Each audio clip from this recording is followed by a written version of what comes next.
An arena, a monster wrapped in gold light rising over a corpse, 10,000 voices losing their minds. That thing was a snake. I was half asleep in third period when the classroom went white. When the light cleared, all 30 of us were standing in a summoning circle the size of a courtyard. A crowd of thousands was cheering. The rules came fast. Everyone binds a beast, and your beast is your rank, your future, your whole worth. One by one, my classmates touched the crystal and pulled out miracles. The girl behind me got a silver griffin the size of a bus. Then my turn. I put my hand on the crystal, and red light swallowed my vision. I was standing in a black room, water under my feet, no walls, no sky. One street light burning above me, and a figure made of white light in its glow. Don't be confused. In 2 minutes you go back. Listen, you have 7 days. Your beast must be fully evolved before they come. Before who? Static, like a radio dying. Then the room gave me the rest of that arena, the crowd on its feet, screaming, "What?" It evolved.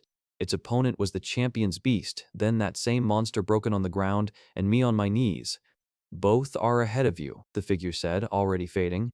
The decision is yours. Ripples on the water, and my hand back on the crystal. 2 minutes had passed. The hall was laughing at the boy who dazed out on the crystal. Then my result came, and they laughed harder. A rank below the lowest rank on record, and my beast, when it formed, was a white snake the length of my forearm, big green eyes, cute as a toy. As expected, said the kid who'd sat 2 rows behind me since we were 11. The weakest monster for the weakest one. Gap, Pro, Elms, Afters, a version of that on the bus for years. Back home, the only score that counted was money, and I had the least of it. Taped shoes, lunch alone in a stairwell, trip forms handed back blank. 30 kids out of that classroom were in that hall, and all of them already knew how my story goes. Honestly, second weirdest thing to happen to me that day. Then, under my rank, where everyone else's beast score sat, a hidden panel unfolded. Only I could see it. 2 lines. I read them twice. A kill meant an evolution, and under that, no cap. No limit line at all. Not this time. This time it changes because I'm the only one who can see them. They were still laughing at my snake when I looked up into the seats. Sponsors, classmates, the kid from the bus, and let all of them watch me smile.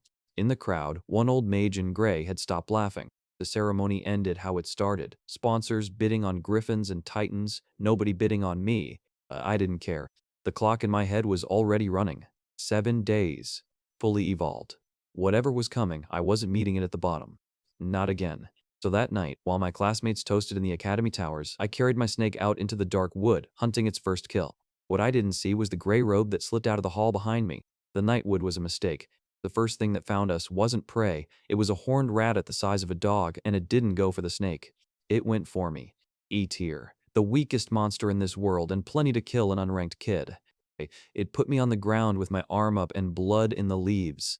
Then my snake hit it like a whip. 30 seconds of fang later the thing was dead, and gold light swallowed the snake whole. A white shell closed over it and broke in a flash. What rose out wasn't a snake. Sky blue, long as a bicycle, no wings, pale mane, 2 small white horns floating there. It drifted between me and the dark, checked me over, and waited for the next order. 10 steps away, the gold light washed over a gray robe and an old man's face. The mage didn't make a sound. He'd seen exactly what he came to see. I got up and wiped my arm on my shirt. Sky blue scales, the size of my thumbnail. 1 number behind the shape of it, attack 120. The night before, my beast had been a warm string round my wrist. I picked a stump 40 steps off and gave the order that came with the contract. Wind. Rings of hard air spun off it, crossed the clearing in a flat line and took the stump apart. Something heavier came through the ferns 20 minutes later. A boar, level 5, head down, tusks scraping the roots. The serpent hit it once. It slid the last 2 meters of its charge, already dead. The second boar was level 7, and I didn't wait. Wind took its legs, fangs took the rest. It dropped hard enough to come up through my boots. Then I checked the thing I cared about. The count under my serpent, where nobody else could see it. Exactly where it had been in the hall. 2 boars, and the number under my serpent hadn't moved. Something about the rabbit had counted. Something about the boars didn't. I walked back into the city at first light with the serpent floating at my heel. My sleeve had gone stiff overnight. Some of the blood on it was boar. Most of it was mine. The rabbit had put 4 holes in my forearm and none of them had closed. I was still scraping the crust off my cuff with a thumbnail when the morning drill lined up on the academy training grounds. 3 rows of us, beasts out, everyone comparing. The silver griffin stood at the head of the line with its wings half open. Its owner didn't look at anybody. Across the yard, the summoning hall had a hole in its roof the size of a wagon. A pillar of gold light had gone up through those tiles yesterday. It never came back down. The year had produced one SSS. The world makes fewer than 10 of those a year. Nobody had bothered to patch the ceiling yet.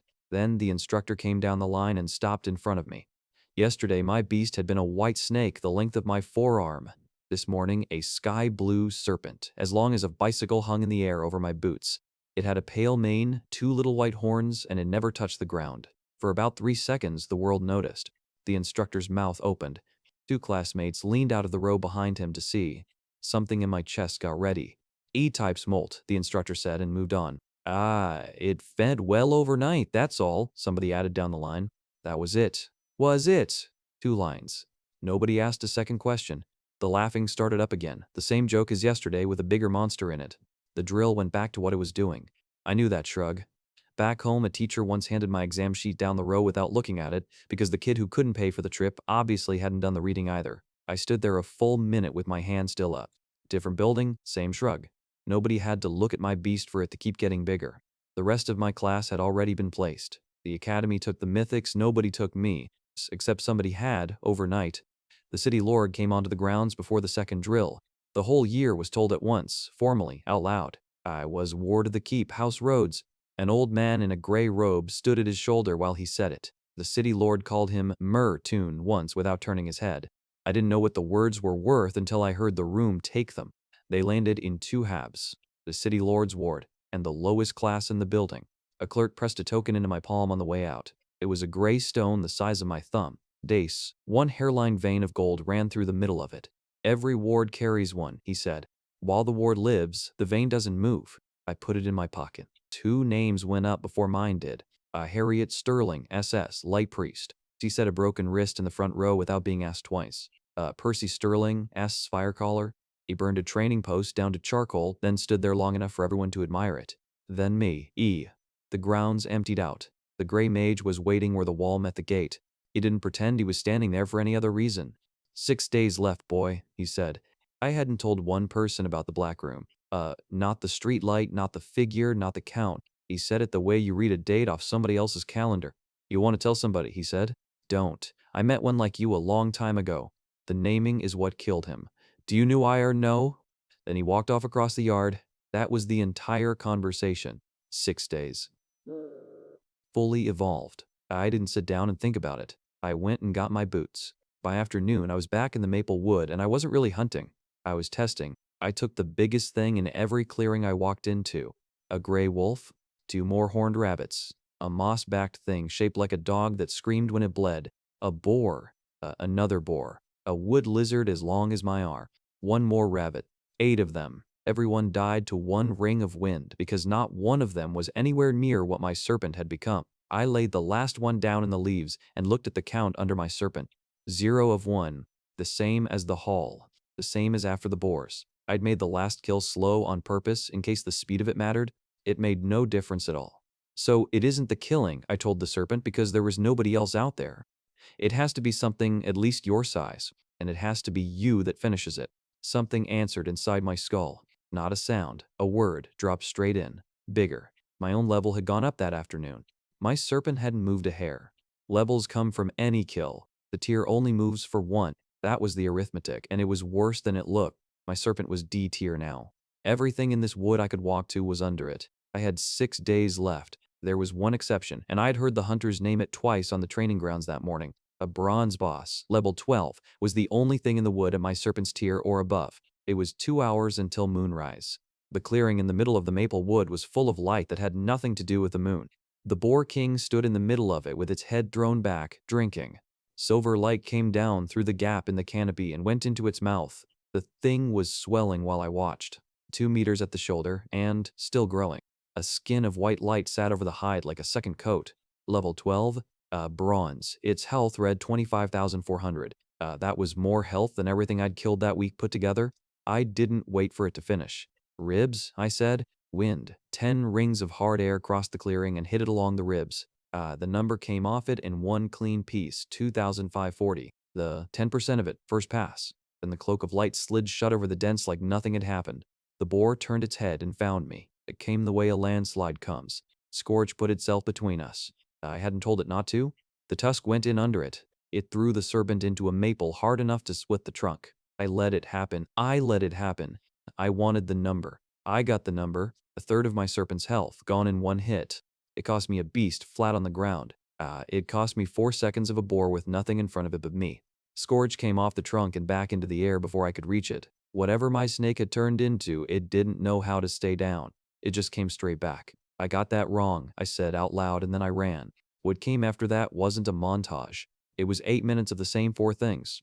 Run until the boar committed. This, wind on the flank while it turned. Break before the turn finished.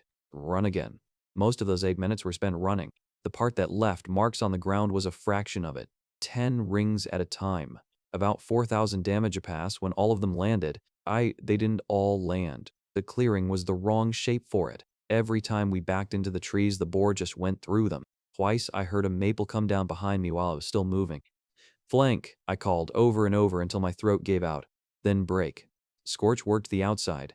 It came in low over the ground and took the flank. It was gone again before the head could swing round. The bites stacked up along the ribs. Dark beads that ran and did not stop running. 4 minutes in, I made my second mistake. I called the wind while the boar was still turning. Half the rings went into the dirt where it had been standing. It came out of that turn straight at me. Scorch took the charge again. The shoulder this time, not the tusk. It got dragged 8 meters through the dead leaves before it could let go. I stopped calling early after that one. I lost count somewhere past 100 rings. My legs went first, then my voice. Scorch bled from the ribs the whole way. It never once broke off. At about a quarter health, the mane went purple.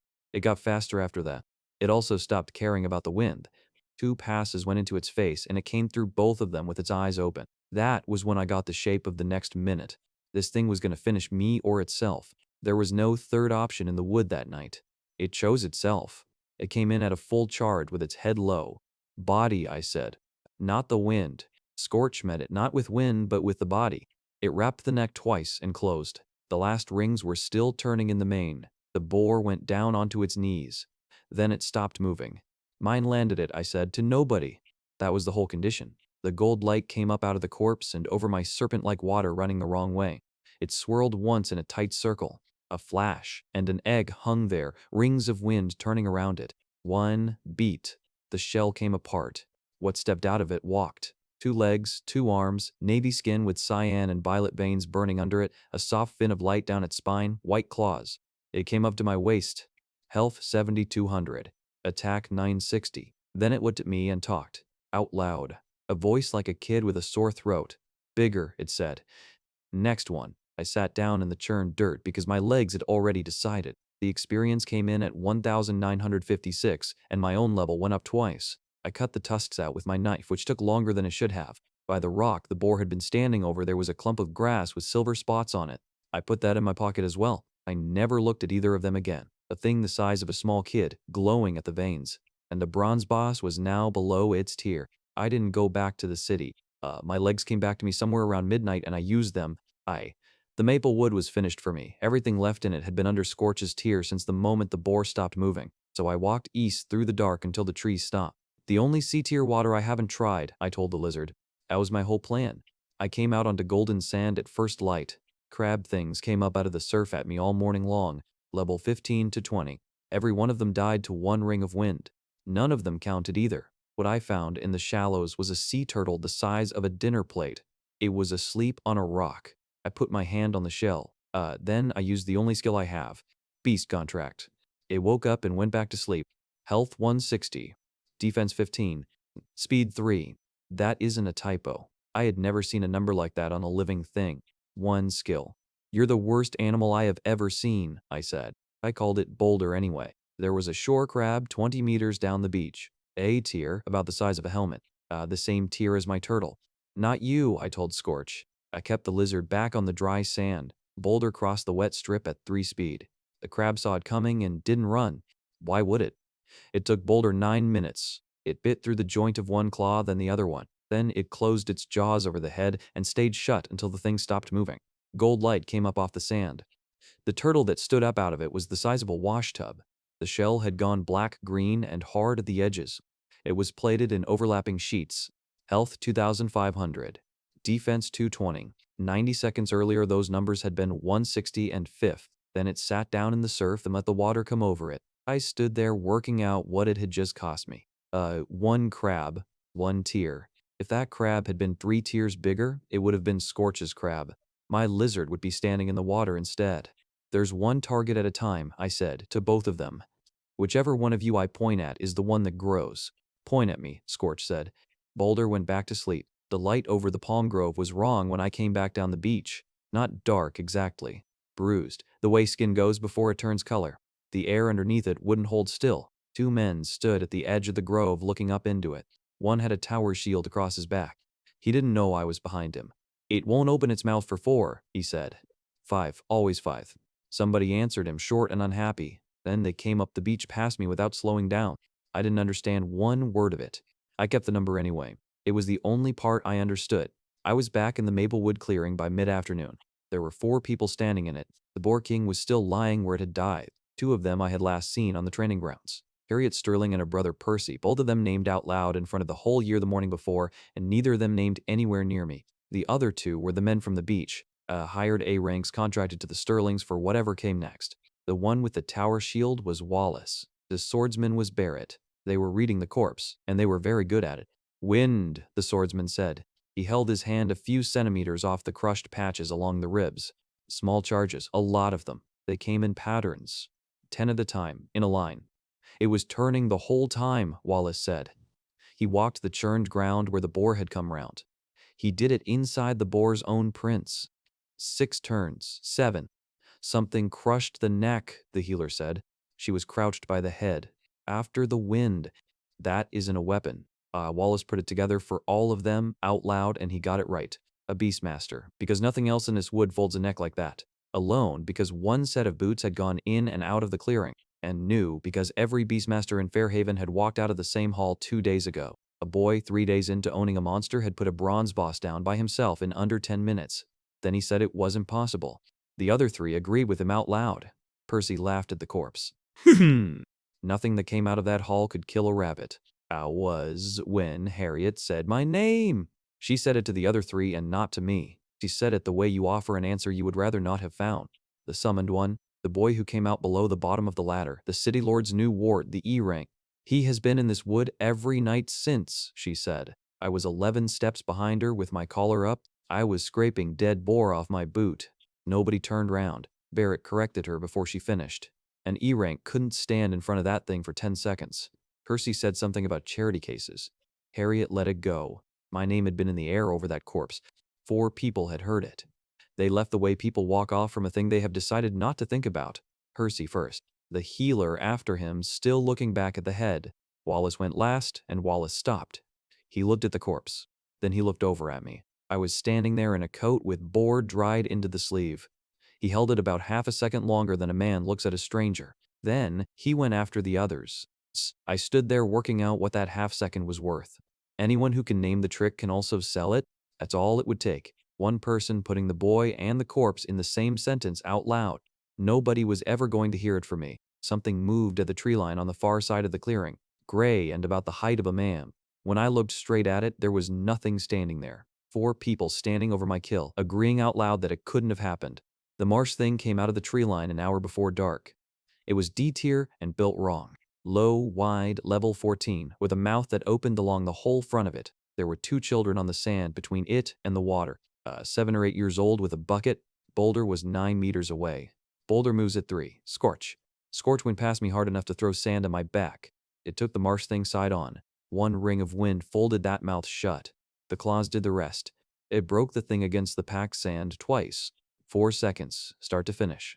The bigger child grabbed the smaller one by the collar and ran. Sorry, the small one shouted from a long way off. I have no idea what for. I looked at the count under Scorch. It hadn't moved. All was mad. I had known it wouldn't before I looked. Scorch is C now. The marsh thing was D. A kill under your beast's tier is worth exactly what it looks like. Nothing. That one was Boulder's, I said, to nobody on an empty beach. And I handed it to the wrong animal. Boulder had covered about 1.5 meters. I had no choice, and it cost me a tier anyway. Both of those were true at once. Dak. Back home, I walked the long way to school to save the bus fare, telling myself the walk was training. It wasn't training. It was being poor. First time in my life the walking actually counted for something. I slipped on the sand. By morning the counts had moved without my help. 3 days out of that haul. Mine had gone up 10 times. Scorch had gone up 11. Boulder had done 8 of them in one afternoon on one crab. None of it was worth anything. Levels are not tiers. The pillar opened at noon. It didn't grow the way light grows. It tore. It tore. A column of pitch black stood up out of the palm grove, wider than the grove itself. It lit nothing around it. The face of it turned slowly. There was a suck in the middle, like water going down a drain, except it was pulling air. Leaves went in. A gull went in and didn't come out. People came down the beach to look, the way people always do. Nobody went close. Nightmare grade, somebody said behind me. Somebody had cracked a hidden realm open with a key on a public beach at noon. Then something came out of it. It stepped through the black face and stood on the sand. C tier. It had 4 legs going one way and a head going the other. The thing over it wasn't skin. Its health read 9,400, which was more than Scorch had. Nobody was close enough to see what happened next. Scorch took it in the open. It went low along the sand, came up under the ribs, and opened it. The thing got its head round once and bit down on an arm. Wind went off point blank and blew the jaw back off. Then it stopped fighting. Then it stopped. Gold light came up off the sand for the second time in 2 days. This time it didn't stop. Scorch's throat worked and it spat. A flash of blue light and something heavy hit the sand. When the spots cleared, the lizard was gone. What sat there was an egg the size of a big armchair, midnight blue. Gold light breathed in hairline seams over the curve of it, and slow rings of wind turned around it. Then the beast space took it, and my hands were empty. 1 hour. That was all I got. I have no idea how I got it.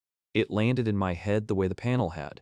So I did what anybody does with a number like that. I started counting down. 10 minutes in, I decided I wasn't going to spend the other 50 standing on a beach. There was a crab thing working the surf 40 meters off. At level 18, it charges anything that moves. It comes in a straight line. I put Boulder behind me. Dring. Then I walked out into the wet sand, into its lane, and stood there with my arms down. It came. I could hear the plates of it hitting the water. Somewhere under my ribs, in the place I couldn't reach into, the gold light flared once. It went right through me. It wasn't warm and it wasn't friendly. It read me from the inside out. Then it went dark. The egg didn't open. Boulder took the crab thing on the front plate at the last second. The crab thing came apart on it. I sat down in the surf and worked it out with sand in my teeth. An hour is the earliest it can happen, I said. Not the moment it happens. After that, it opens when I actually need it. It decides what needing means. And I can't lie to it. I had just tried, and the light had looked at me and gone out. That was the whole rule, and a crab had paid for it. I got up. 2,500 health and 220 defense came out of the water and stood by my boot. That was the entire army I had left in the world. 1 hour. My best monster was a sealed egg in a place I couldn't reach into, and the black light over the palm grove was still widening. The crate weighed about as much as I did, and I got it up the sand on my own. Nobody had asked me to. It was sitting at the tide line with a sterling seal burnt into the lid. 4 people were standing near the black pillar arguing about a fifth, so I picked it up and walked it 40 meters up the dry sand. Then I went back for the second one. It won't open its mouth for 4, the man with the tower shield was saying. He had said it before. 5, always 5, always 5. Then find one, Percy Sterling said. On this beach. I set the second crate down and told them I would go in. Percy laughed before he turned round. Then he turned round, saw who it was, and laughed properly. I didn't argue. Arguing gets you a discussion. A discussion is a thing you can lose. I told them my price instead. No share of the drops. No fee. I would carry. I would be the 5th body. I would be the 5th body. If I died in there, it cost them nothing they had already paid for. Harriet Sterling looked at the sand for a moment. Then she said yes. Barrett read me off the party list the way you read a delivery docket. Level 10. Class, Beastmaster. Rank, E. Summoned 3 days ago. He said summon the way people say tourist. It's a status here, not a mystery. 30 of us came through a circle and got a number. Then we went off to be whatever the number said. Nobody asked me one question. Nobody ever has. I looked at the black face of the pillar and did the arithmetic instead. 4 days left on the clock the gray mage gave me. I was about to walk into a place nobody gets out of until it's cleared. My best monster was a sealed egg that couldn't think about opening for another 50 minutes. So we're taking a carry, Percy said. He said it across me, to his sister at the volume you use for a room.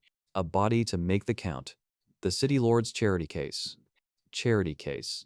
Back home, the school office read the fee waiver list out at assembly, out loud, alphabetical, and I'd learned to study the back of somebody's head until my name went past. Harriet checked a strap on her pack and didn't look up. She was uncomfortable.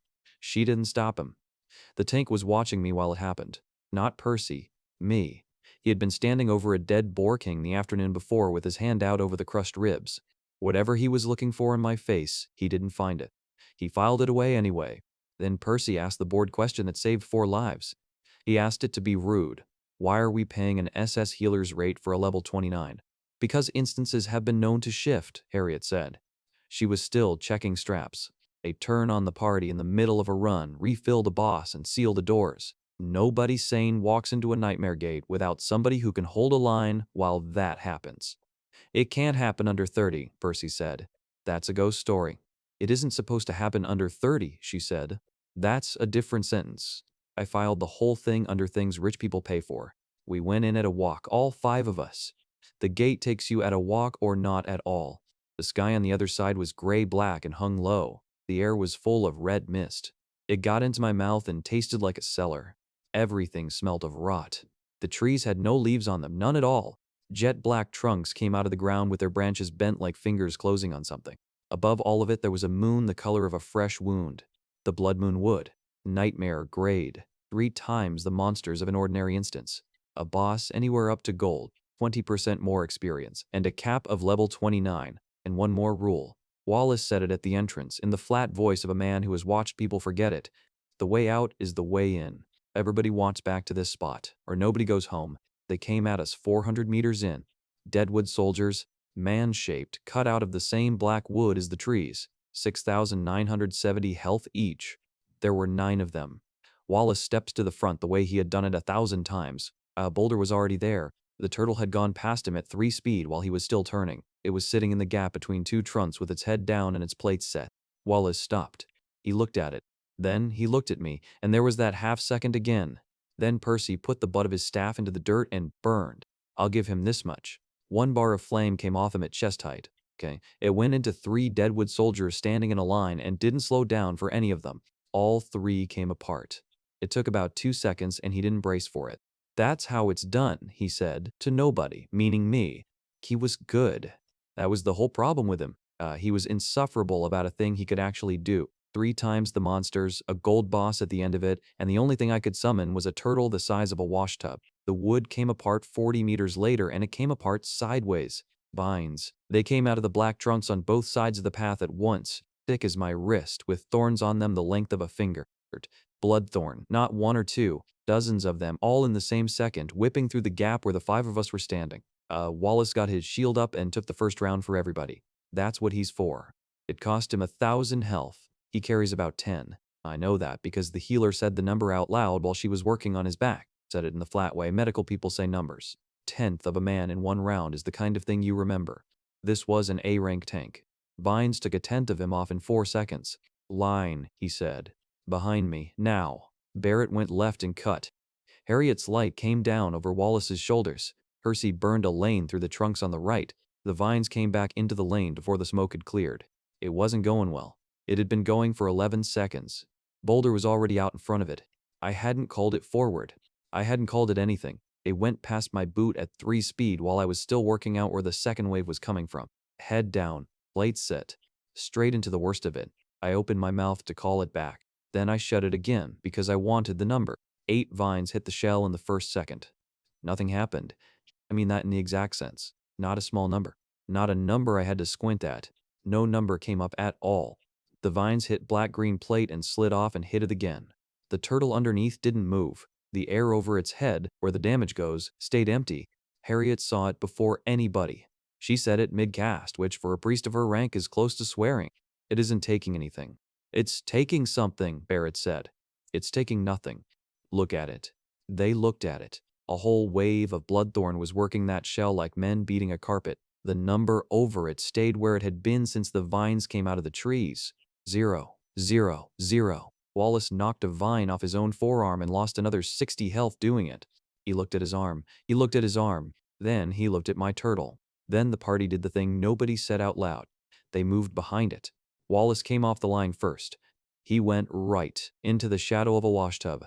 The healer came in behind his elbow. Barrett backed up against the plate with his sword still out. Percy came last. Percy came sideways, the way you sit down at a table you have already said you wouldn't sit at.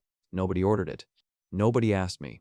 5 people reformed around the smallest animal in the wood because it was the only thing in that wood the wood couldn't touch. That was the first time anything here had ever moved on account of me. Back home, nothing ever moved on account of me. Picked last, seated at the end, handed the form nobody wanted, and I'd built a whole personality out of not minding. 4 ranked fighters had just stepped in behind my animal without being asked, and I minded that a great deal more than I expected to. I didn't say anything about it. I stood behind a turtle with 4 ranked fighters and watched the vines break themselves. The wave burned out after 2 minutes. Percy's fire took the last of the trunks. Then they wanted to know what it was, and not one of them got near it. "That's an item," Barrett said. He walked round Boulder with his hand out, not quite touching. "Somebody has hung a guard charm on this animal. The charm is doing the work. That's 100 gold of charm." "It's a trick," Percy said. "It's a shell that eats 1 wave. Hit it twice and it's a turtle." Nobody said the word tier. Nobody got within 100 miles of the rule. They stood over the answer with their hands on it, and they came away with a charm and a trick. Wallace didn't offer a theory. Wallace doesn't guess at things he can test. "Blackwood," he said. "May I hit it?" I said yes. He didn't move. He asked me again, slower. Then he told me what he was going to put into it so I would know what I had agreed to. An iron shield strike lands near 4,000 on a target that's standing still. He wanted me holding that number before I nodded at him. "Hit it," I said. He moved the shield to his left hand and set his feet. Something came up his arms that made the red mist bend around him. A full strike, both hands, everything he had, no part of it held back. He's a professional. He didn't pull it because the animal belonged to a boy. The sound went out through the trees and came back. Boulder rocked about 4 centimeters in the dirt. The number that came up over its head was the same number the vines got. "Nothing." Barrett said one word under his breath. Harriet put a hand over her mouth. Percy looked at the ground and went on looking at it. Wallace stayed bent over a second longer than he needed to. When he stood up, he wasn't looking at the turtle anymore. He was looking at me, and it wasn't a half second this time. Nobody spoke. Not one of them. Percy in particular didn't speak, and that quiet did more damage to him than shouting would have. "It's a defensive breed," I said. "Deep water line. They're rare." Every word of that was true, and the whole sentence was a lie. It isn't the breed. It's a skill called deep water guard. It isn't rare. It doesn't belong to the animal at all. It belongs to the tier the animal is standing on. I bought that tier with a crab. They took the answer I gave them. People with money always take the answer that costs them nothing to believe. So I had the thing I had wanted since the day I walked out of that hall. 4 ranked fighters standing behind my monster, in a nightmare instance, alive on account of it. And I stood behind the wall and counted, because a wall isn't a ladder. Boulder is D. Whatever moves it next has to be C or better, and Boulder has to be the one that finishes it. So I made the list while they were still walking round the shell. Deadwood soldiers, D. Bloodthorn, D. Everything here was built to be fought by 5 people at once. Everything in it comes in stacks of small. There's no middle in a nightmare wood. There's a floor, and there's the thing at the far end that eats parties. I couldn't find one target in that whole wood at C tier that a sane person would walk up to on purpose. The better my beasts got, the fewer things in the world were big enough to feed them. There were 39 minutes before that egg was even allowed to open, and I was counting those too. Wallace put an A-rank shield strike into my turtle's back with everything he had, and the number that came up was the same number the monsters got. Nothing. We were 10 minutes past the vine wall when Wallace made everybody stop walking. He didn't make a speech about it. He isn't that sort of man. He stood in the path with the red mist coming round his boots. He said it to all 4 of them at once. He had been thinking about it since the vines let go, and she had decided it had to be said in front of the person it embarrassed. "Nothing in this instance can break that turtle," he said. "I can, and I couldn't. So from here, the turtle takes the front, and I take the flank. If anybody has a problem with the order, it isn't going to be me." Then he waited. "Agreed," Harriet said, straight away, in the voice of somebody who had been waiting to be allowed. Barrett shrugged with one shoulder and went back to cleaning his blade. From him, that's a signature. Kersey said nothing at all. He had called me a carry half an hour before, a body to make the count. The city lord's charity case. Now the highest ranked professional in that wood had put the tank job on my animal, out loud, in front of his sister. There was nowhere left in the path for Percy to stand where that hadn't just happened. He didn't apologize. People like that never do. He looked over my shoulder for a while. Then he went and stood at the back, which is its own kind of answer. I didn't enjoy it as much as I thought I was going to. I was 30 minutes out from an egg I couldn't open. A wall is still not a ladder. Then the wood went quiet, and the warden came out of it. It stepped out through the trunks the way a door opens. Twice the height of a deadwood soldier, cut from the same black wood. Gold ran through the grain of it. Real gold, and moving, the way the light moves in the seams of Scorch's egg. Level 26. 84,000 health. The Boar King had 25. Wallace put himself in front of the healer. Shield, he said. Boulder went to the head of the path with its plates set.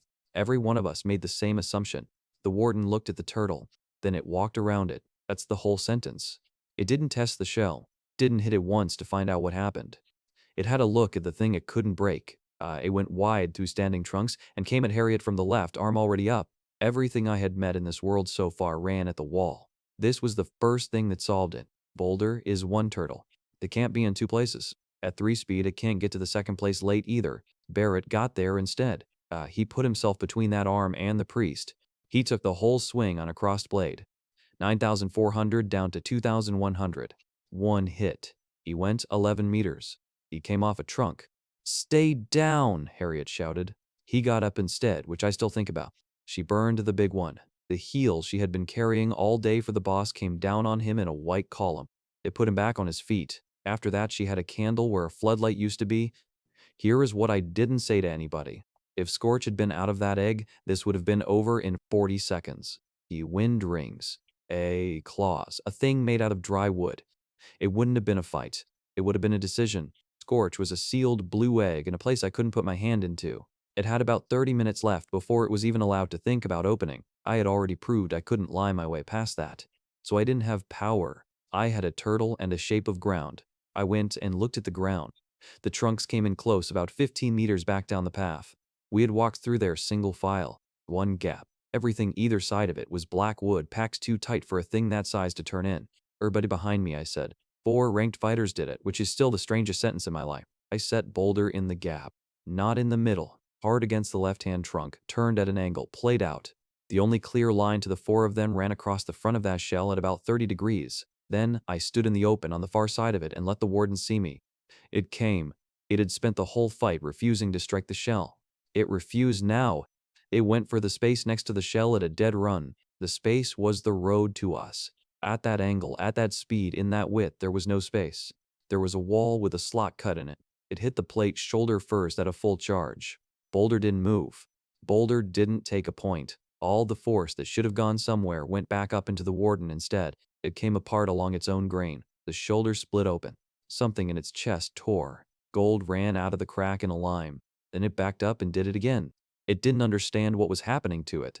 84,000 went down to 9. My turtle never dealt 1 point of it. The warden went onto a knee in the mud with its arm hanging by a strap of wood. "Boulder," I said. "Throat. Throat." The turtle came off the trunk at 3 speed. 3 speed. That's the number. That's the whole number. Wallace was already moving.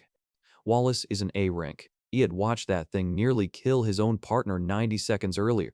He did the correct thing.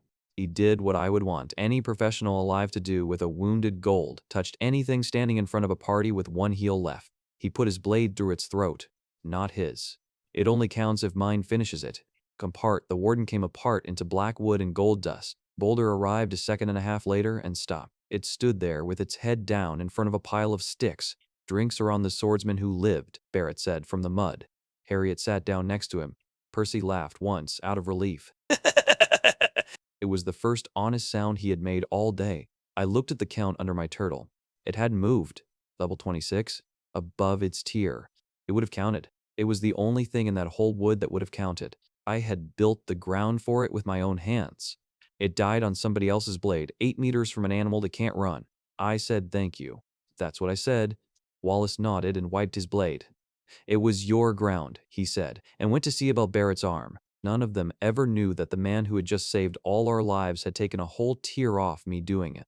The only way to tell him was to tell him the rule. A man who can name the trick can put a price on it. So I said thank you. I helped Harriet out of the mud. I picked up the crate. Wallace's blade went through its throat, and the number under my turtle stayed exactly where it had been all day. 0. I didn't tell them what that had just cost me. Came out of the black trees in 4 directions at once. That was the whole problem. 4 C-tier elites, level 22. Their health read 18,450 each. "Boulder, center," I said. The turtle went exactly where I put it. All 4 of them simply walked around it. A wall only works if the thing in front of it agrees to stand there. These didn't. They split us into halves and then into quarters. A turtle the size of a washtub can only hold one line at a time. Harriet had spent the walk since the warden putting Wallace and the swordsman back on their feet. She hadn't got as far as her own reserve. They were tall things, gray bark over something that moved like muscle. 4 arms each. They used all 4. Wallace took 2 of them on the left by himself. He's A rank. He's the best tank I have ever stood behind. They put him from 10,000 health down to 1,200 in under a minute. I watched the number fall from 30 steps away. Ellis, he shouted. I can't hold 2. Harriet couldn't reach him. Barrett was pinned in the thorns the other way. He was cutting at an arm that grew back faster than he could take it off. Percy burned one across the shoulders with a full bar of flame. It didn't slow down at all. Here is what I was thinking while that happened. It doesn't reflect well on me. These were the first C-tier things I had seen since the coast. Barrett went down on a knee and came back up with his shoulder open. Every one of those 4 was a whole tier for my turtle, if my turtle landed it. I wasn't looking at 4 monsters taking my party apart. I was looking at food I wasn't allowed to touch. 4 other people kept getting there first. Behind all of it, in a place I couldn't reach into, a blue egg sat sealed and quiet. Not much left on the hour if I had counted the walk-in right. I had stopped saying that number out loud 2 fights ago, so I gave up on fighting the shape of it. I changed the shape instead. Wallace. Back and left. Into the roots. He did it without asking why. That's the only reason it worked. Barrett, same. Come to me. Then, Boulder, the gap. There was an arch of dead root between 2 trunks. It was about as wide as a doorway. Boulder put itself in the mouth of it. Then it pulled its head in. Now the elites had one way through to us. One at a time. One at a time is a completely different animal. 9 of them landed on that shell while the party reformed behind it. 9 zeros. I had stopped being surprised by that a long way back. Wallace killed the first one in 9 seconds. Percy took the second one's legs off at the knee. The third came in over its own dead. Barrett opened its throat from the side. Harriet had Wallace back over 5,000 before the 4th even reached the arch. That was him, Harriet said when the last one stopped moving. She said it to the other 3, not to me. She pointed with a hand that still had blood on it. Percy Sterling turned round with his staff across his shoulders. That was a turtle standing in the hole, he said. It has one trick. The trick is standing still. My sister could have stood in that hole. He looked at the 4 corpses. Then he looked at me. Then he did the arithmetic he had been wanting to do since the gate. He hasn't killed anything since we came in. Not one thing. Cut him out of the split and none of us would feel it. He's a body to make the count. That's all he has ever been. I'd been the body that makes the count before. Back home, a wet Tuesday, 2 lads short for a football side. They stuck me in goal and told me not to touch anything, and nobody passed me once in a solid hour. I decided on the walk home that if being wanted wasn't on offer, I'd settle for being necessary. Standing in a black wood with a rich kid counting me out loud, I found out I had never let that go. He has held the front since we walked in, Harriet said. When we get out of here, I want him on my next run. She said it kindly. She meant it. It was the worst thing she could have said. Percy laughed at that for a long time. Wallace said nothing. That's the part I want to be clear about. Earlier that day, Wallace had put a full A-rank shield strike into my turtle's back. Everything he had. Nothing came back. He couldn't carry it by himself. He knew exactly what he was standing behind. He stood there with his shield hanging off his arm and let the air talk. That silence was the loudest thing in the wood. I let Percy get all the way to the end of it. Then I said the thing I had been turning over since the arch. I'll clear the rest of it, I said. The wood. The boss. All of it. You 4 walk behind me and pick up what falls. Barrett stopped cleaning his blade. With what? Percy said. You have a turtle and a hole to put it in. That's what I have. Then put something up. He came 2 steps closer to me. He wouldn't have done that to anyone else standing there. A wager needs a stake. What have you got to put up? Everything, I said. My whole share of the run. If the turtle stops, I walk out of this wood with nothing. None of you ever has to look at me again. I turned and checked that the other 3 were listening. He's that kind of man. Then he said his half out loud in front of all of them. The turtle does it alone, Percy said. And if it does, I carry your kills the rest of the run. Nobody spoke for a second. I counted it out. An S-rank heir of a Paragon rank house had just offered to be a porter. He had done it in front of 2 A-ranks and his own sister. Barrett looked at the ground and made a noise like he had swallowed something. Harriet said her brother's name once. He didn't turn round. Done, I said. Wallace picked his shield up out of the roots. Then he said the only thing he said in that whole argument. He said it to Percy, not to me. You should have asked him what the turtle cost him first. Percy didn't ask. I wouldn't have answered him if he had. What I didn't tell any of them was the part that mattered. My best monster was sealed inside a blue egg and had no opinion about any of this. It hadn't made a sound since the beach. I had already tried lying to it and been caught at it. The wall wasn't my ace. The wall was everything I had left. I said I would clear the rest of it myself. Percy asked what I would put up. I said everything, and I meant the turtle. Wallace put his shield down in the dirt and walked backwards off the line. He didn't argue about it. He went 20 paces back with the other 3. Then he turned round and folded his arms. That was the bet starting. 1 turtle the size of a washtub, and the rest of a nightmare instance in front of it. The wood gave us about 90 seconds. Then they came down the slope in a line. 12 deadwood trash, running low. 1 C-tier elite behind them, level 22, health 18,450. 13 bodies, all of them moving at 1 turtle. Call it off, Percy said from 20 paces back. He didn't say it kindly. He said it, though. I want to be straight about what I was weighing. It wasn't courage. Behind me, a blue egg had been sealed since the beach. Its hour was nearly spent. Nearly spent isn't spent. I had tried to force it open once and been read and refused. I couldn't lie to the thing. There was one more number in my head that nobody there knew about. An old man in a gray robe had counted my days off in a courtyard. That clock was still running. Whatever came out of this wood with me had to be finished by then. Finishing takes kills, and kills take valid targets. 13 of them were coming down the slope. So, the choice was small, and it was mine. I could call Wallace back. He would have come. He would have picked the shield up, and nobody would have said a word about it afterwards. I would have walked out of that instance owing 5 people my share and my name. I let them come. Boulder pulled its head in about a hand's width. That was the entire preparation. 13 things hit it at once. Claws, teeth, and 1 arm, the thickness of my leg coming down off the elite. The noise was massive. It came up through my boots. I had to put a hand on a trunk to keep my feet under me while the whole slope emptied itself onto that shell. Then the numbers came up over the shell. Every one of them was a 0. 13 zeros. Then 13 more. The elite hit it 4 times in a row with everything it had. It got 4 nothings back. Behind me, Percy stopped talking in the middle of a sentence. He never finished the sentence. That isn't a defense stat, Barrett said.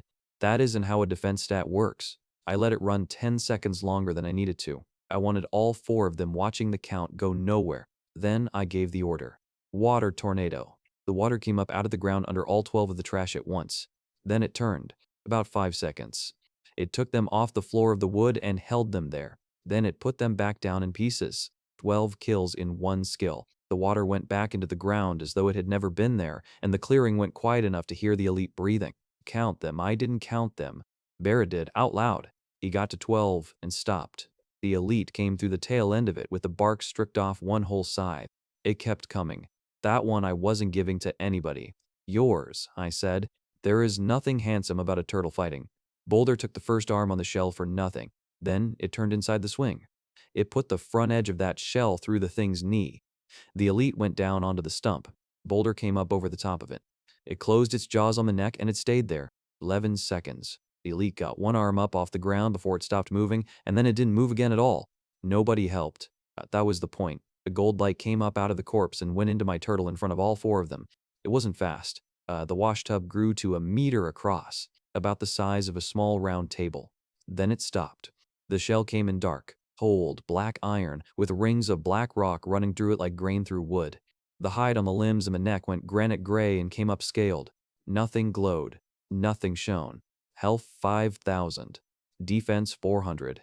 It looked like something you would find at the bottom of a river and leave where it was. Boulder put its weight on the new legs and didn't appear to notice anything had changed. Somewhere behind me the hour ran out while that was happening.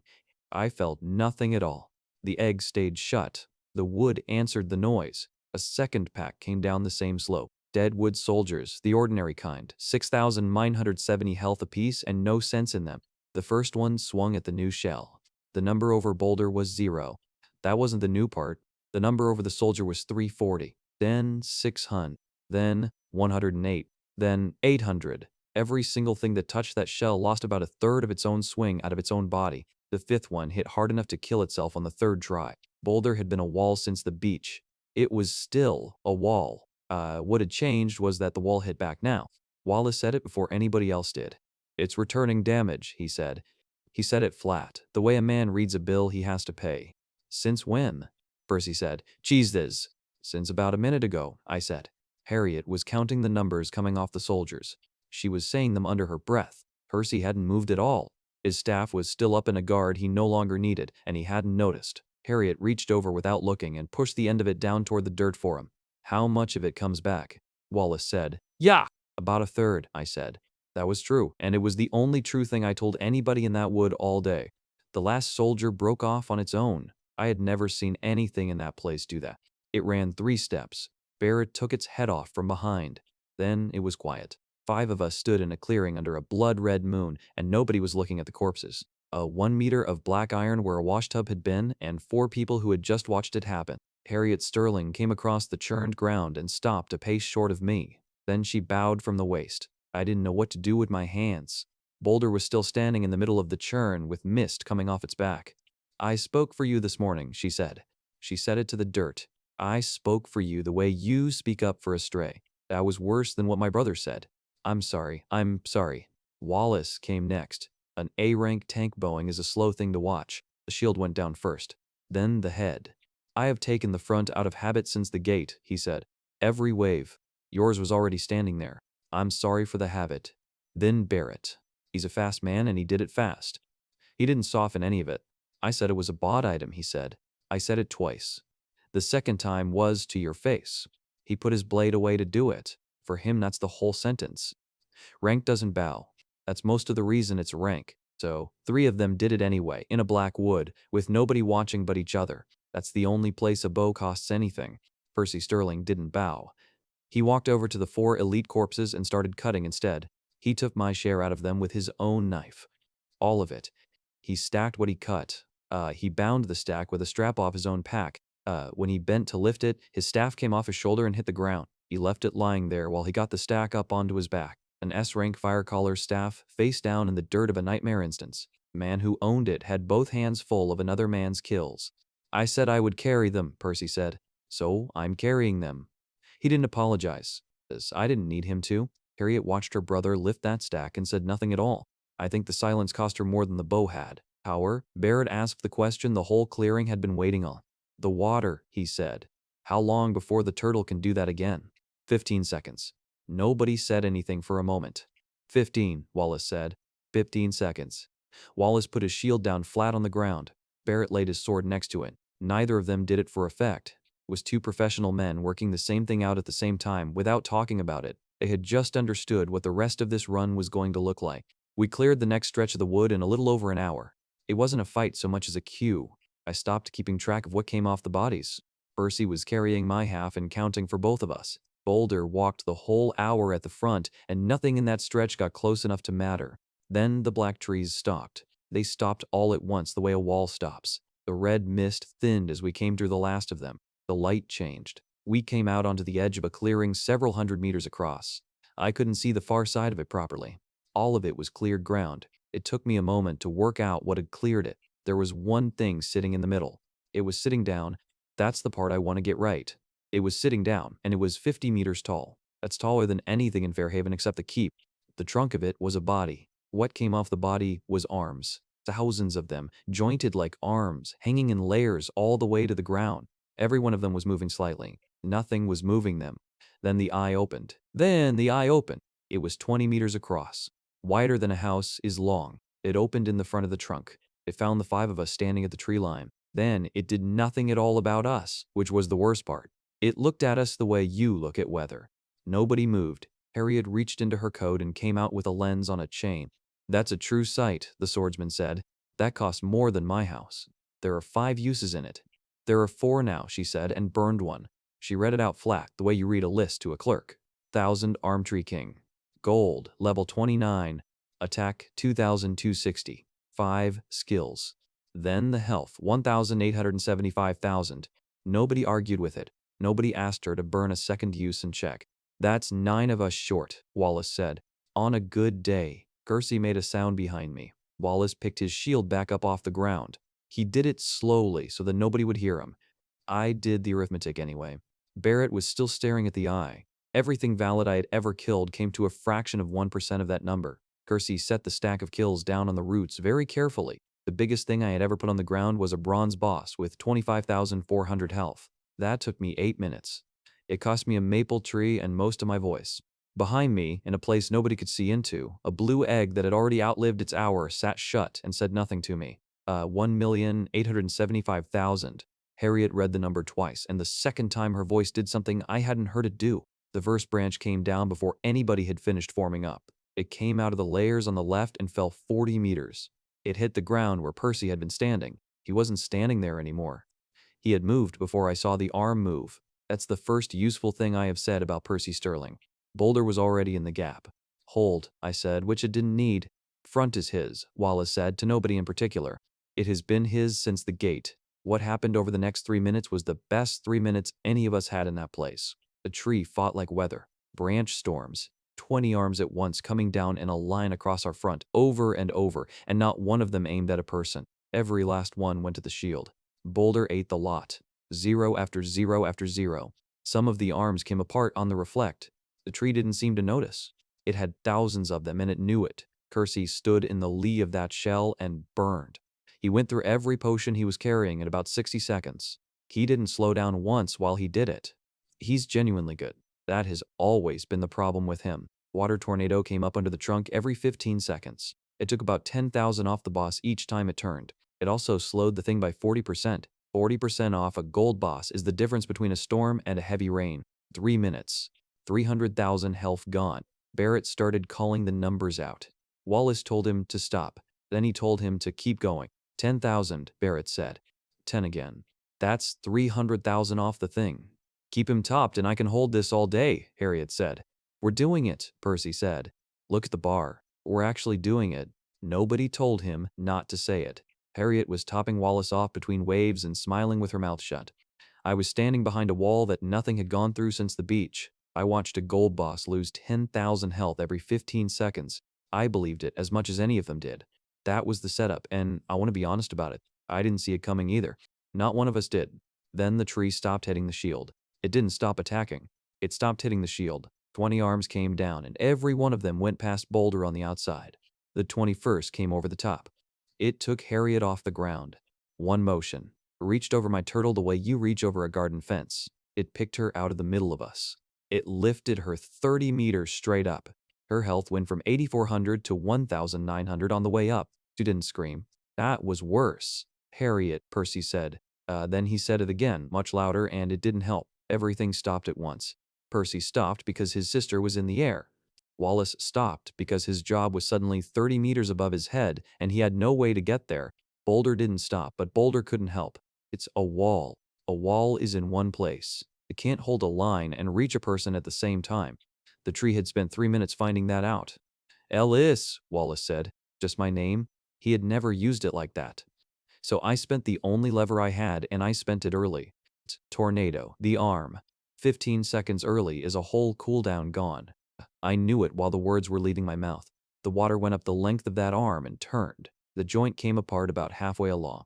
Harriet dropped. The swordsman was already moving. He got under her and took most of the landing across his back. She was alive. She was at a fifth of her health, sitting in the dirt with her hands shaking. A healer's hands are the whole job. You spent the water, Wallace said. I did. Then we have 15 seconds of nothing. We have 15 seconds of nothing, and the boss's health stopped moving. That's the number I want to say plainly, because it's the one that mattered. It stopped at 1,575,000. It didn't go down again for a long time. Kersey stood over his sister with his staff in both hands and cast nothing because there was nothing left to cast at. Here is what I was standing in front of. A gold boss with 1.5 million health left in it. A healer who couldn't heal. A tank that anything with an arm could walk around. The tree had just proved that in front of everybody. No damage of my own, because I've never had any and never will. And behind all of it, in a place I couldn't reach into, a blue egg that had passed its hour a long time ago and hadn't made a sound since. I had stopped counting minutes somewhere in the black trees. There was nothing left to count. I was standing in a red clearing waiting on an egg that wouldn't answer me. It was going to decide something I wasn't allowed to decide for it. Above us, the arms came up again. I watched where they went this time. 20 of them came down along the outside of that shell into open ground, and not one of them touched my turtle. It had stopped hitting the shield. It had worked out that it didn't have to. While we were losing to a tree, a street in Fairhaven was filling up with soldiers. I wasn't there for that part. I got it afterwards from 3 men who were, none of them told it differently, and that's all the stories. The portal we walked into came out on a stretch of road 2 streets back from the water. By that afternoon there were dozens of guards standing in it.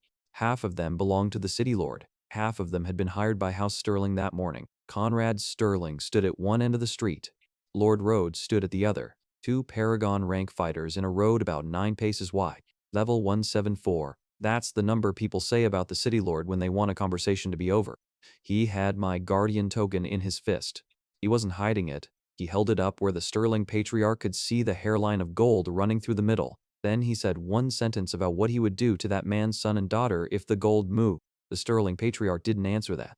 Here's why it stayed a standoff instead of becoming a battle. It's the kind of thing you only catch if you look at shoulders. The City Lord's men wore the Demon Guard mark. The Sterling's men wore whatever their contracts said that week. One side was an army. The other side was paid by the day. Nobody drew. And at the City Lord's shoulder, saying nothing, standing where an old man has no business standing in a street full of blades, there was a gray robe. He was the whole reason Lord Rhodes was in that street at all. He had told him to hold the token and wait. Lord Rhodes had held the token and waited. Nobody out there knew why. I didn't know why either. Inside, the tree changed. Its health hadn't come off 1,005 miles since Harriet went up. It changed anyway. Not because we had heard it, because we hadn't. It changed because it had finished working us out. The arm stopped falling and started reaching. It began to pick. It lifted Wallace by the shield arm and set him down 10 meters away. That was the tree, deciding he wasn't worth carrying. It nearly killed Barrett. One arm came in from the outside and took him across the chest. It put him into a black trunk 20 meters behind the line. Harriet got to him. He got up. He shouldn't have been able to get up. Out, Wallace said. All of you. Back to the mouth. Now. The boss, Percy said. Our clear, our hole is gone, Wallace said. Move. That was the first sane decision anybody had made since we walked into that place. It was hours late.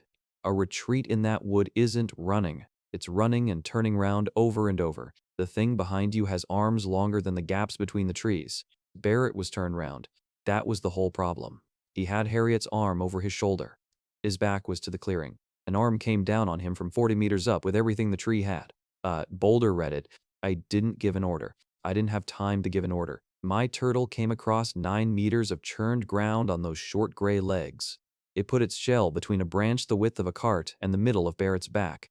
The strike landed. Boulder took oboe, and 2,260 went straight back up the arm. The wood went white along the whole length of it for a second, right up into the layers. Wallace called the number out. By then, he was the only one still counting anything. 2,260, he shouted. It just paid full price for that. The tree took the arm back. It was the first time in the whole run that my wall had been used as a weapon. I wasn't the one who thought of it. Barrett looked at the turtle for about a second and a half. Then he picked Harriet up properly and ran. He didn't say thank you. Nobody in that wood had the breath left for it. Nobody leaves till we're all back at the mouth, Wallace shouted up the line, and 4 people who already knew it. All 5, or none. That's the gate's rule, not mine. Percy ran with my kills on his back, astrap across his chest, and the stack banging against his spine every stride. Dropping it would have made him faster. He didn't drop it, and I think an 1,000,000,000 times the first so much the jack of the bill. Nobody said anything about it. Nobody thanked him for it.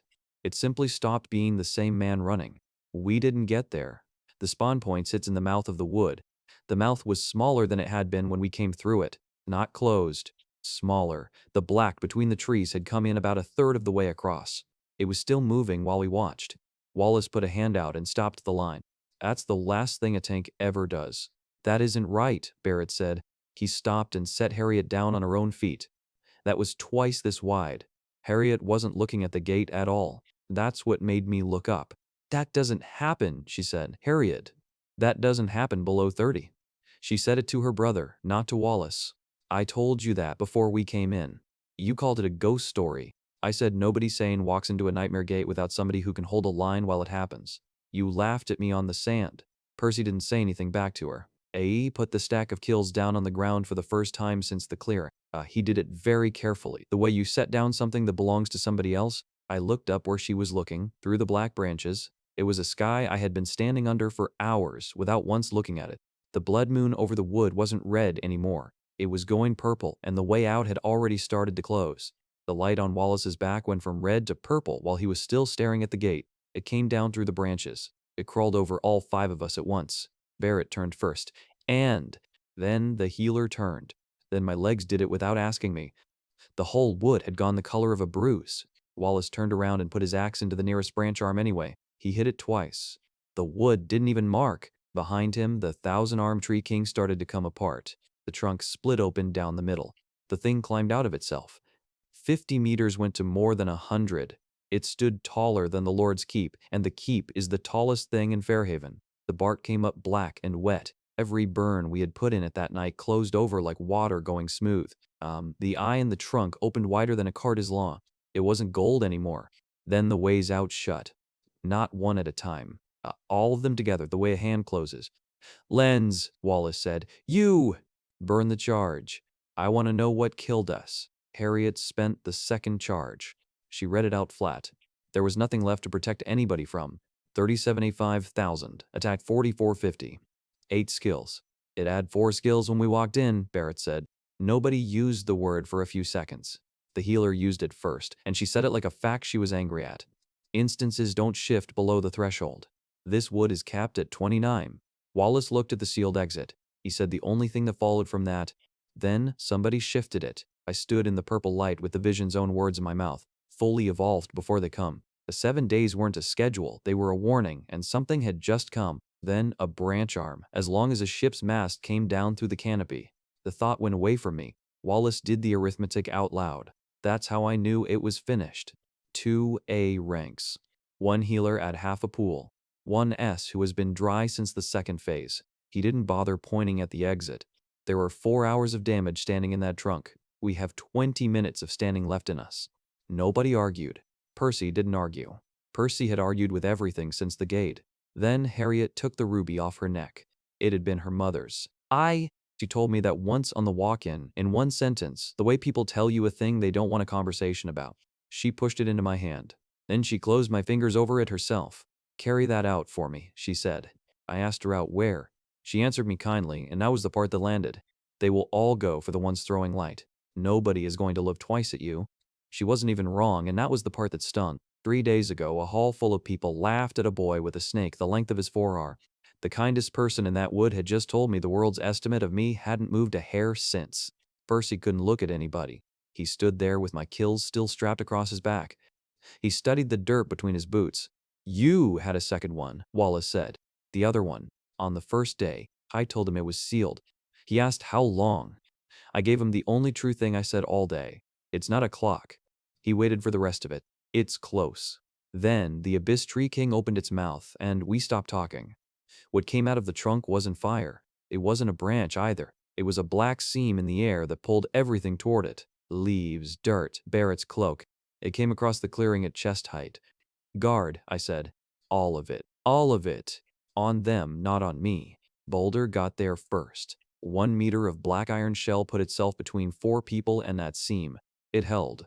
The shell rang like a struck bell and kept ringing. The reflect fired the way it always fires. What came back off it against 3,785,000 was small enough that Wallace stopped saying the number after the second one.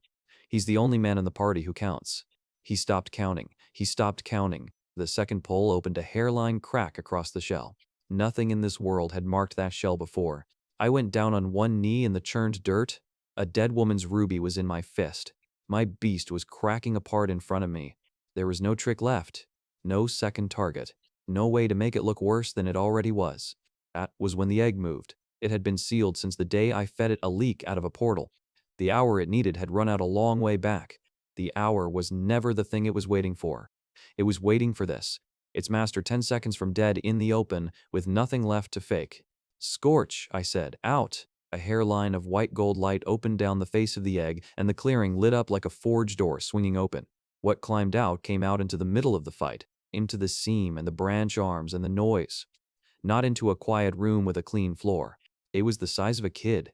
Crimson scales, a lighter coral red belly, small leathery wings that snapped open and took its weight off the dirt. Black horns swept back off the skull, smooth as river stone. Amber eyes. It hung there in the air at my shoulder, and the heat coming off it pushed all 5 of us back a step before it did anything at all. The numbers under it read 99,000 and 13,200. For the egg, it had been 7,200 and 960. Nearly 14 times in every column. Wallace had put a number on everything since we walked in. He didn't put one on this. "You look terrible," it said to me, out loud, in front of all 4 of them. "Chest," I said. "Not the big one. One short bar of fire, the cheapest thing it owns. It went into the steel bark under the eye. It took out a piece of trunk a grown man could have stood inside. Over 60,000, off one ordinary attack." Harriet made a sound that wasn't a word. A dragon the size of a kid in a sealed room, and the first thing it did was put a crater in the boss's chest. I gave the next order while the crater was still glowing. "Fire! The arms!" It went off my shoulder fast enough to crack the air. On the first night in the maple wood, the best it had was a ring of hard air that knocked a stump over. What came out of its mouth now was a bar of orange fire as wide across as a cartwheel. Nobody was calling this a molt. The heat off it bent the air over the clearing. It flew the whole front of the boss and drew that fire across in one flat line. It was the same flat line that took a stump apart on the first night. 9 branch arms came off the boss in one instant. They weren't branches by then. Each one was as thick as a roof beam and longer than a house. 9 of them broke at once. They came down into the dirt still burning.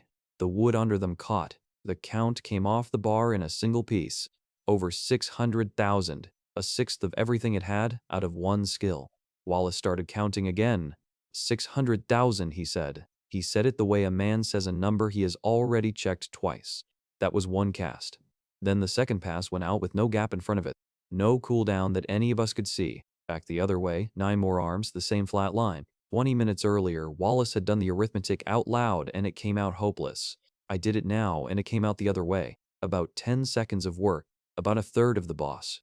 "Percy," I said, "move." He didn't move. He had been standing in the same place since the egg cracked. He was looking straight up at a burning red dragon the size of a kid. The branch line was already coming across at his sister. "Percy, move." He moved. He did it badly. He got himself between the healer and the arms with his staff up. There was no fire left in him to put behind it. Okay, that made him a body in the way and nothing else. Boulder had to cover both of them anyway. But he went, and he went first and nobody had to say it twice. The sneer was finished. "Ah!" The man wasn't.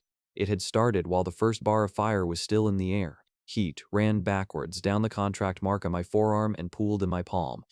My hand reddened the way it does when you hold it too long over a stove. About 3 seconds. Then it stopped. Nothing else happened. I shook it out and went back to the fight. That was when the boss stopped throwing arms. Everything on the near side of it moved at once. Thousands of branches pulled in toward one point. They wound around each other, tighter than that. What was hanging over the clearing wasn't a tree limb anymore. It was a hand. 5 fingers, black and wet, each one the size of a wagon. It didn't go for Boulder. I want to be exact about that part. We had spent a whole night finding out that nothing goes through that shell. This thing didn't try. It reached over the turtle and it went around it. Whatever a boss that size uses, instead of thinking had already solved the wall. It solved it the way you solve a rock in a field. You'll break the rock. You step past it. The hand closed on Scorch. Real damage landed before the guard got there. I saw the health under my dragon drop. I saw how far it dropped. There was no time to be sick about it. Then the fingers shut and I couldn't see anything at all. No fire through the gaps. No shape moving inside. 2 seconds. I have been on the ground with a horned rabbit standing over me. I have watched a boar throw my serpent into a maple. Neither of those was 2 seconds of not knowing whether I still had a beast. Then Boulder's guard came up under the wrist. The shell took the pressure the fingers were still putting down. The reflect fired and threw back what it was given. Minus 10,398 came off the hand in one line. The fingers opened about a foot. That was all Scorch needed. Scorch came out of that hand backwards, wings hammering, put its own fire into the palm on the way. "Don't like hands," it said, and spat the taste out. "It can't get through the turtle," Wallace said. His axe was down. He was looking at the shell and not at the boss. So it stopped trying. It went around. Then it has to reach," I said. "The Boar King taught me the shape of this. Test the damage. Find the pattern. Call the counter, and don't call it early." So I watched the next hand form instead of shooting at it. It took thousands of arms to build one. Every arm it used came off somewhere else. While the hand was closed, the whole front of the trunk had nothing standing in front of it. That was the pattern. It had been the pattern the first time too. I had been too busy watching my dragon get crushed to see it. Boulder on the party. Scorch, let it close. Harriet said my name once, sharply. It was the closest she came all night to telling me I was wrong. The hand came down. Scorch let it come. It took the grip and held it for 1 full second. The guard slid in under the wrist again. Minus 10,398, the same number, off the same joint, and the trunk stood open with every arm on the near side busy holding one small dragon. Fire, I said. Not the hand. The chest. It emptied itself into that open trunk for about 4 seconds. One unbroken bar of fire, cartwheel wide, straight into the hole in 100 meters of tree. The bar came off in sheets. Something behind it that had burned gold all night went out. The giant eye rolled up, all 100 meters of it staggered backwards through its own broken arms. I have no combat skill. I've never had one. I own 2 monsters. The only thing I bring to a fight is knowing what each of them is for. Harriet had the lens open on the boss's list. She read down it and stopped on the last line nobody had made it use. It has one more, she said. It enrages. At what? It had one move left that it hadn't used, and Harriet said the number it fired at. 1,000,000. The boss put a hole in its own chest before we could reach it. It tore 500,000 off its own bar. I watched the number go down with nobody hitting it. Then the ground opened all across the clearing. Things started climbing out of it. 3 soldiers, 2 meters each, bark and root, no faces. Not 50 of them, not 100. They came up until there was no floor left to see. Thousands of them. The front rank was already moving. That's 500,000 of health it just paid, Wallace said. For those? Then it wanted them badly, I said. Scorch didn't wait for the order. It went up into the middle of the field and turned. What came out of it wasn't a breath anymore. It was a tornado of fire. The column stood 3 stories tall. It walked through that army sideways. Then the dragon came down low over what was left, mouth open, cartwheel wide, burning a floor made of bodies. It took about a minute. The field burned clean. There was nothing standing on it after that but ash and one small red dragon, and the count under Scorch didn't move. I looked at it twice. 1,000 kills in 1 minute should have done something. It sat exactly where it had sat in the hall on the first day. Then I got it, and it was almost funny. They don't count, I said.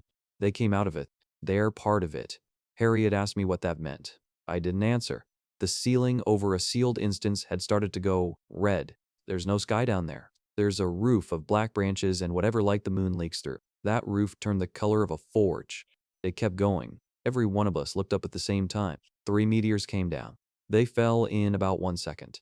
Not one after another. Together, the last of the tree soldiers went out underneath them like a candle in a doorway. The ground came up. The sound arrived after the light did. What stood over the clearing when the fire cleared was a mushroom cloud in a room with no ceiling. I felt the heat of it on my face from 90 meters away. 90 meters is most of a street. The number that came off the boss was 1,000,000 nows. It was a crit, about 3 times what that skill should have done. The bar had 1,000,000 written on it. That was the line where the thing turned into something worse, its own last card. Harriet had read it out 10 minutes earlier. We had all been counting down to it. The bar went under 1,000,000 and past 0 in the same instant. It never enraged. The move it had been saving all night was the move it never got to use. 100 meters of Abyss Tree King came down through its own broken arms. It didn't get back up. The eye went out while the thing was still falling. Then the gold light came. I knew that light. I knew that light. I had watched it eat a snake the length of my forearm in a dark wood 3 days ago. It has never once asked me for permission, and it didn't start now. This time, nothing sealed. There was no egg. There was no egg. No shell, no beast space, nothing taken off the board. A light went into Scorch while Scorch was still moving.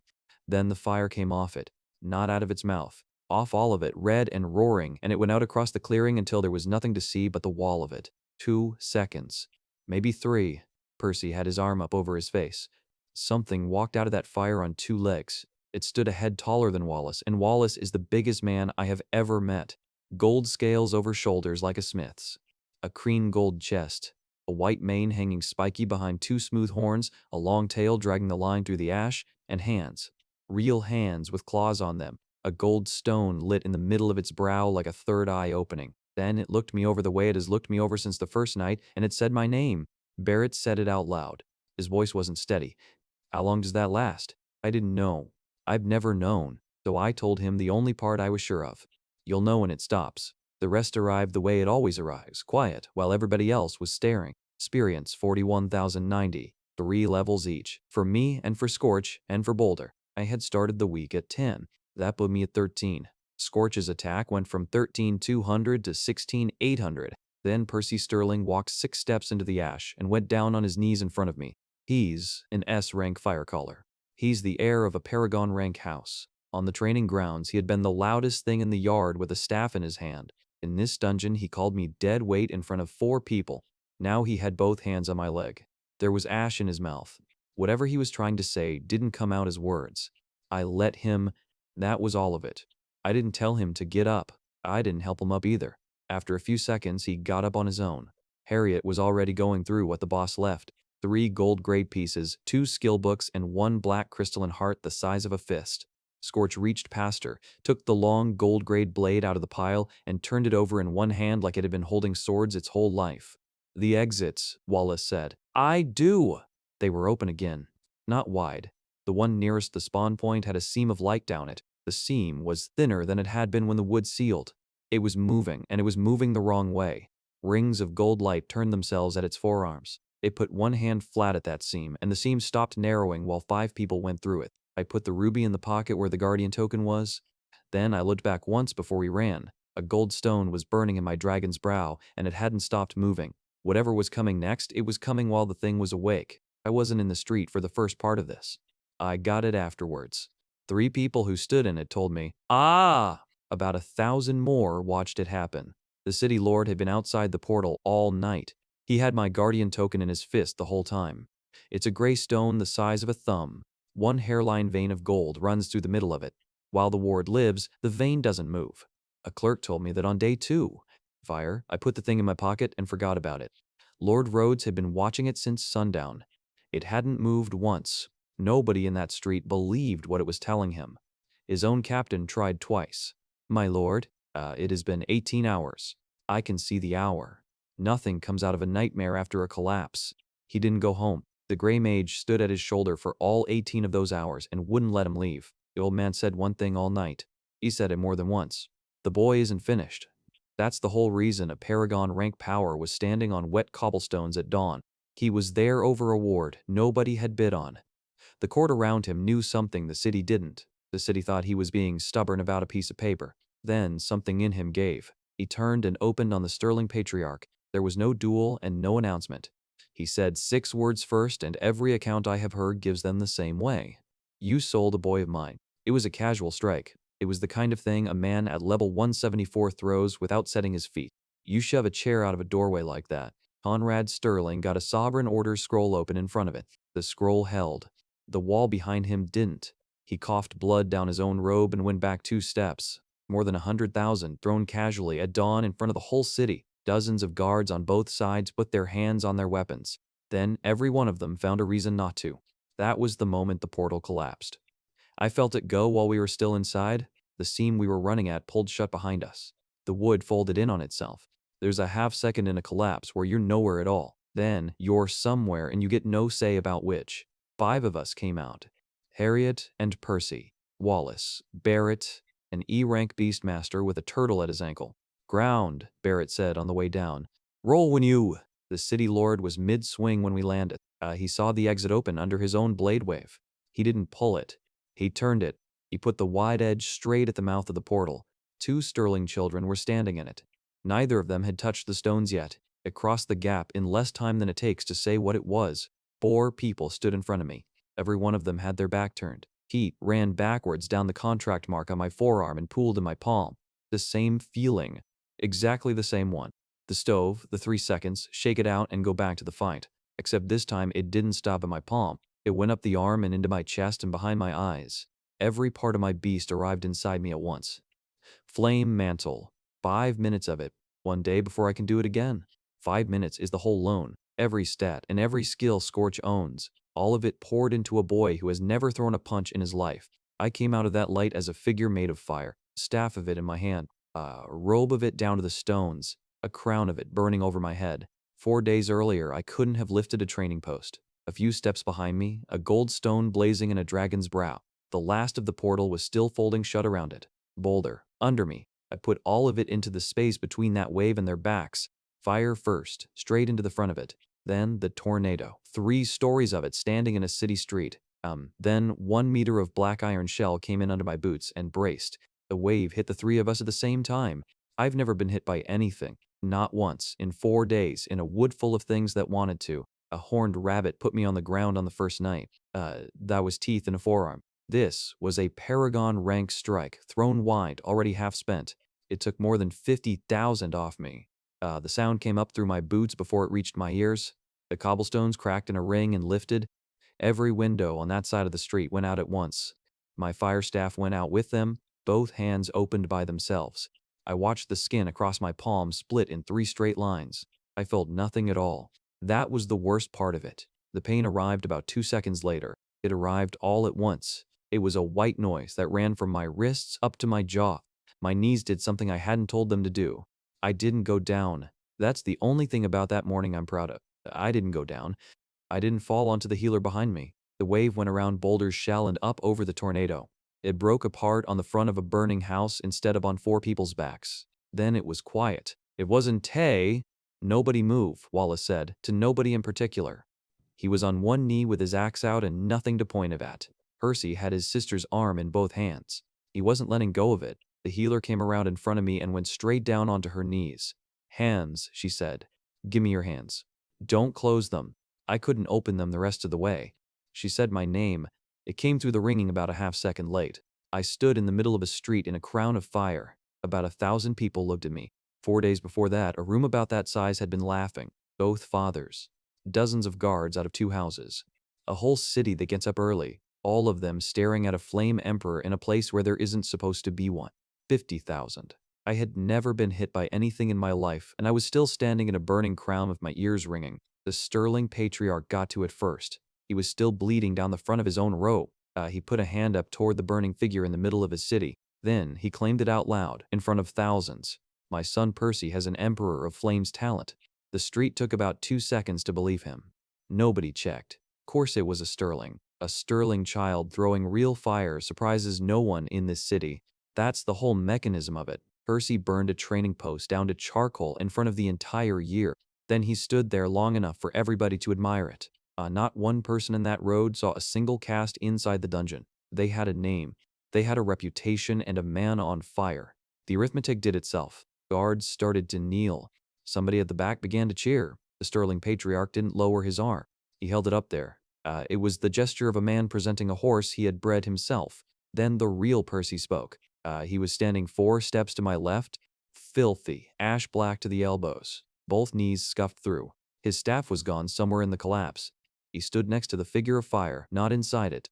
Then he said the wrong thing at the right time. That isn't me, father. Nobody said anything after that for a while. The cheering at the back died in pieces. Conrad Sterling's arm was still up in the air. It came down slowly. Hey! It came down the way a thing does when the man holding it has run out of reasons. Nobody kneeled after that. I have stood in a hall where 1,000 people laughed at me. This was the other one. It went on long enough that I could hear a horse 2 streets over. So I let the fire go. The 5 minutes were nearly up anyway. The staff went out first. Then the robe. Then the crown. What was left on the cracked stones was a boy in a school uniform, both hands open and split across the palms. A 1-meter black iron turtle sat at my ankle. The golden dragon stood in the road behind me on 2 legs, a head taller than any man in that street. Stone was burning in the middle of its brow. The front row went back a step from the heat still coming off the road. Then they went back another one. They had seen what was standing in it. The 2 words came out of the front row first. E-rank, Beastmaster. They went back down the street in about 10 seconds. They're the same 2 words they used on me on the first day. I was standing in a hall in front of a white snake the length of my forearm. Somebody said the weakest monster for the weakest one. Nobody was laughing this time.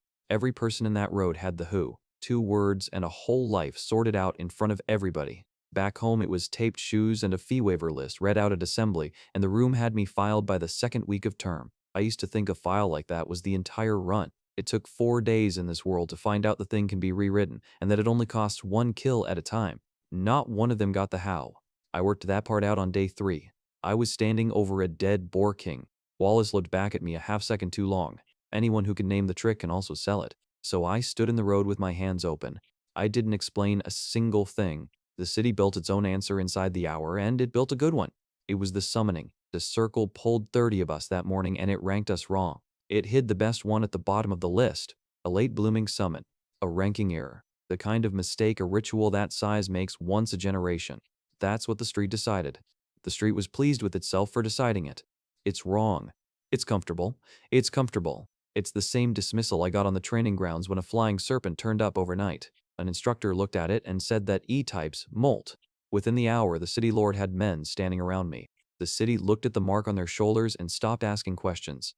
The mark was the demon guards, not hired swords, not house guards. The state army closing over a boy nobody in that building had bid on 4 days earlier. The gray mage stood in the city lord's shadow through all of it. He could have fixed the theory with one sentence. He's the only other person alive who watched a snake the length of a forearm turn into a flying serpent. He knew exactly what he was looking at that night. He listened to a whole city get it wrong. He said nothing at all. The power is public now. The rule isn't. The rule is the part that gets a beast taken away and opened up on a table. His silence and mine were the same silence. Neither of us looked at the other once. Then the city lord's saber hit the stones. He let it drop and he didn't pick it up. That was the whole settlement. It became a misunderstanding. 2 great houses, a bad night, nobody at fault. It went that way because 2 Paragon rank powers needed it to before the sun got any higher. Conrad Sterling counted it out loud, which I hadn't expected. 4, he said. My daughter. My son. 2 men I hired. 4 lives. The city lord took one of them as the price of the saber and the wall and the blood on that robe. 3 left. I didn't ask for any of it. I didn't say a word while they arranged it. Somebody in a clerk's coat wrote the number down. Harriet had to be made to take her mother's ruby back. She tried to fold my hand around it, which wasn't possible right then. You carried it out, she said. It's yours. In the end, Wallace put the chain over her head himself. He carried it out, he said. That was the job. Somebody with rank said the quiet bar before they cleared the street. Instances don't shift below the threshold.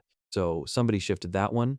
The name he put on it was the Riven Choir. Lord Rhodes ended that conversation in 4 words. Not in the street.